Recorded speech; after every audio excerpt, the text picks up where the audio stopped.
Je veux une réponse claire, nette et précise le plus rapidement possible. Je veux savoir où je vais. On est commerçant, propriétaire, bailleur. On a un arrêté de fermeture. On a une réhabilitation de 114 briques. Je suis harcelée par la ville de Marseille. J'ai pas de réponse, ça fait 1 an. Et je ne veux pas qu'on entende parler dire nos immeubles sont insalubres. Moi, je trouve dans ce projet, c'est nous qui sommes insalubres, nous, la population existante, insalubre vis-à-vis de votre projet. Mais pourquoi on ne s'attache pas à mettre une urgence sur les rues où il y a besoin de rénovation, alors qu'on fait passer des constructions trop importantes à notre goût par rapport au prix? Donc sur la question ensuite de est-ce que à l'intérieur des logements sociaux qui vont être construits, est-ce qu'il y aura suffisamment de PLAI, de PLUS, ça dépendra ensuite des politiques que mènent donc vos élus. Hein, c'est-à-dire que l'établissement public, c'est pas un organisme, c'est pas un organisme qui fait ce qu'il veut. Donc les élus. Vous avez des élus... S'il vous plaît, madame, laissez les présidents de la parole.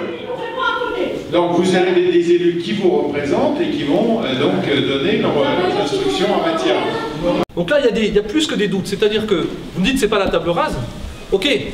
Est-ce que vous entendez du coup ce que disent l'ensemble des acteurs qui disent qu'il y a des choses à préserver. Il y a des activités commerciales non transférables qui ne doivent pas bouger. Est-ce que vous l'entendez? J'ai peur quand on mise tout sur le tertiaire. On improvise, parce que c'est des secteurs qui sont concernés par Euromètre 2, ce sont des secteurs qui sont désindustrialisés à vitesse grand V, parce que justement, on avait commis la même erreur, on n'avait pas diversifié les activités, on avait mis tous nos œufs dans un seul panier, l'industrie, on n'avait pas, et arrivé les courses, ce sont des quartiers qui sont paupérisés du fait du manque de compétitivité à un moment donné des activités industrielles qu'il y avait là. Voilà. On est dans un rapport 30% financement public et on attend 70% d'investissement privé.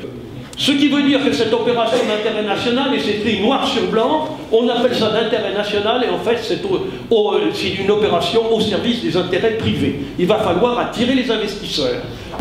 Il y a toujours la même question qui revient souvent, c'est vous allez chasser les pauvres pour y mettre des riches.